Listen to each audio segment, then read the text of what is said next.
थे तो एयरपोर्ट के नाम एक ही परिवार के नाम पर चढ़ जाते थे। हमने इस परंपरा को बदला। हमने अयोध्या में एयरपोर्ट का नाम वाल्मीकि के नाम से जोड़ा। हमने पंजाब में संत रविदास जी के नाम से एयरपोर्ट का नाम जोड़ा। और साथियों, केंद्र की एनडीए सरकार ने निर्णय किया है कि इस नए एयरपोर्ट का नाम श्री अल्लूरी सीताराम राजू के नाम पर होगा।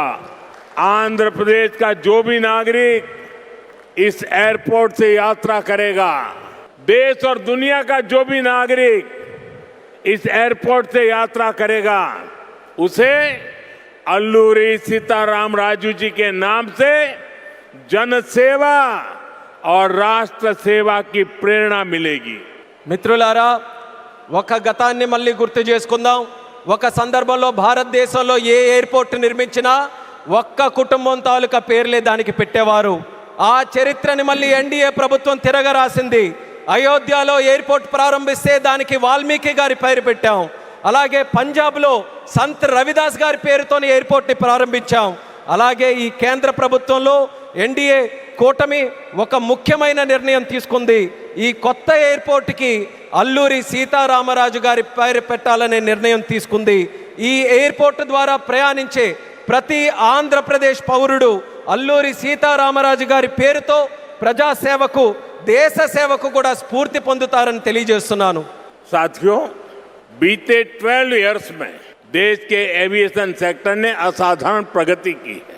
2014 तक देश में केवल 74 एयरपोर्ट ऑपरेशनल थे। आज ये संख्या 166 है। एक समय था जब हवाई उड़ानें सिर्फ बड़े शहरों तक सीमित थी। एनडीए सरकार में आज छोटे शहर के साधारण लोग भी फ्लाइट से आ जा रहे हैं। మిత్రులారా, గత 12 సంవత్సరాల్లో దేశంలో విమానయాన రంగం ఒక అసాధారణమైన పురోగతిని సాధించింది. 2014 వరకు దేశంలో కేవలం 74 ఎయిర్పోర్ట్లు ఆపరేషనల్గా ఉంటే ఈరోజు ఆ సంఖ్య పెరిగి 166 ఎయిర్పోర్ట్లకి చేరుకుంది. ఒకప్పుడు విమానాశ్రయాలు, విమాన ప్రయాణాలు పెద్ద నగరాలకే పరిమితమయ్యేవి. ఈరోజు ఎన్డీఏ ప్రభుత్వంలో చిన్న పట్టణాల నుంచి సాధారణ ప్రజలు కూడా విమానాల్లో ప్రయాణిస్తున్నారని తెలియజేస్తున్నాను. 12 इयर्स में सिर्फ एयरपोर्ट की संख्या ही नहीं बढ़ी है, हमारी उड़ान योजना के कारण आज गरीब परिवार के लोगों को भी जहाज में बैठने का अवसर मिल रहा है। इस योजना ने गरीब से गरीब को अपना सपना पूरा करने में मदद की है। कुछ दिन पहले ही सरकार ने उड़ान योजना के दूसरे फेज की शुरुआत की है। इस पर भी 29,000 करोड़ रुपीस खर्च किए जाएंगे। మిత్రులారా, ఈ 12 సంవత్సరాల్లో కేవలం ఎయిర్పోర్ట్ తాలూకా సంఖ్య మాత్రమే పెరగలేదు.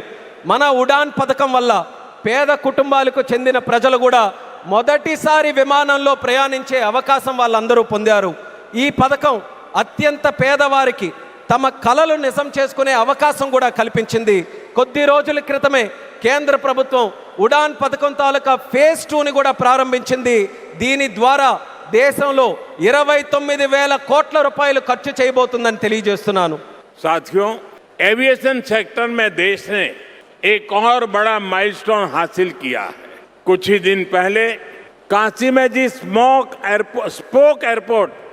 स्पोक एयरपोर्ट मॉडल का शुभारंभ हुआ। आज वही मॉडल पंजाब के अमृतसर तक पहुंच गया है। इससे अमृतसर से 25 से ज्यादा इंटरनेशनल डेस्टिनेशन जुड़ जाएंगे।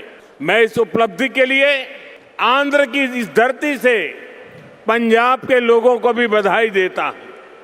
साथियों, हमारे आंध्र प्रदेश के पास हमेशा से विकसित भारत का ग्रोथ इंजन बनने का सामर्थ्य रहा है। आंध्र प्रदेश के विकास के लिए हमारे प्रयास डबल इंजन की स्पीड से आगे बढ़े। इसके लिए मैंने आंध्र के लोगों से डबल इंजन सरकार का आशीर्वाद मांगा था और आज चंद्रबाबू नायडू जी के नेतृत्व में, पवन कल्याण जी के नेतृत्व में एनडीए की पूरी टीम आंध्र प्रदेश के लिए डबल स्पीड से काम कर रही है। మిత్రులారా, విమానయాన రంగంలో దేశంలో మరో పెద్ద మైలురాయిని మనం సాధించాం. కొద్ది రోజుల క్రితమే కాశీలో ప్రారంభమైన స్పోక్ ఎయిర్పోర్ట్ మోడల్ ఈరోజు పంజాబ్లోని అమృత్సర్ వరకు కూడా విస్తరించింది.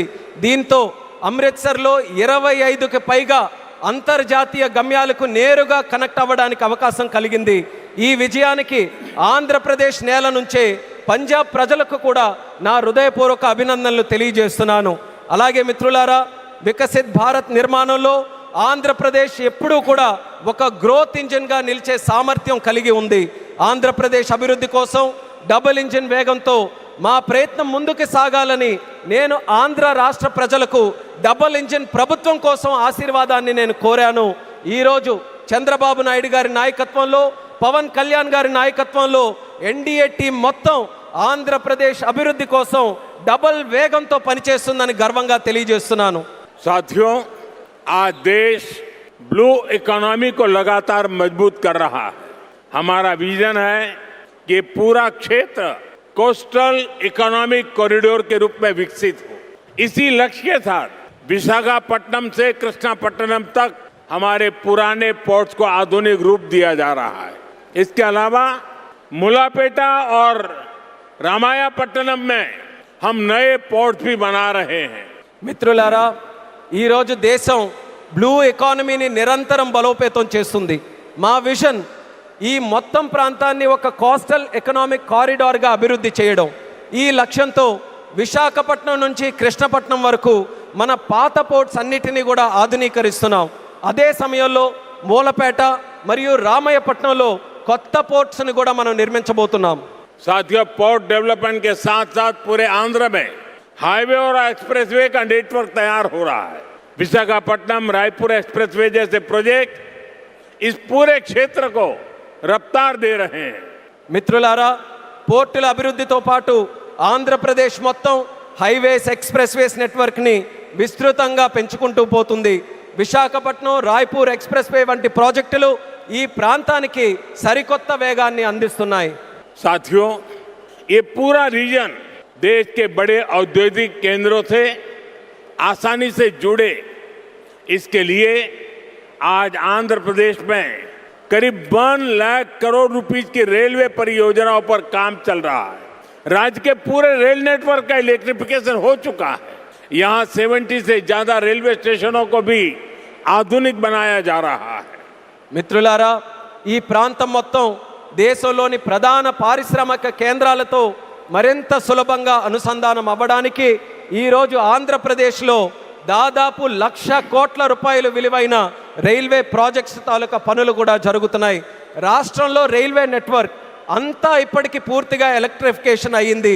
అదేవిధంగా 70కి పైగా రైల్వే స్టేషన్లు కూడా ఆధునీకరిస్తున్నాం. साथियों, आज इस क्षेत्र के विकास में पीएम गति शक्ति नेशनल मास्टर प्लान भी बड़ी भूमिका निभा रहा है. पीएम गति शक्ति के माध्यम से इस पूरे क्षेत्र में रेल, पोर्ट और एयरपोर्ट को एक साथ जोड़ा जा रहा है. जब यहाँ ये आधुनिक लॉजिस्टिक नेटवर्क तैयार हो जाएगा तो उद्योगों को बेहतर कनेक्टिविटी मिलेगी, किसानों को फायदा होगा और ईज ऑफ डूइंग बिजनेस भी बढ़ेगा. మిత్రులారా, ఈ ప్రాంత అభివృద్ధితో పిఎం గతి శక్తి నేషనల్ మాస్టర్ ప్లాన్ కూడా కీలక పాత్ర పోషిస్తుంది. పిఎం గతి శక్తి ద్వారా రైల్ కానీ, పోర్టు కానీ, ఎయిర్పోర్ట్లు కానీ ఒక సమగ్ర నెట్వర్క్గా అనుసంధానం చేస్తున్నాం. ఈ ఆధునిక లాజిస్టిక్స్ నెట్వర్క్ పూర్తయిన తర్వాత పరిశ్రమలకు మరింత మెరుగైన కనెక్టివిటీ లభిస్తుంది, రైతులకి ప్రయోజనం చేకూరుతుంది. అలాగే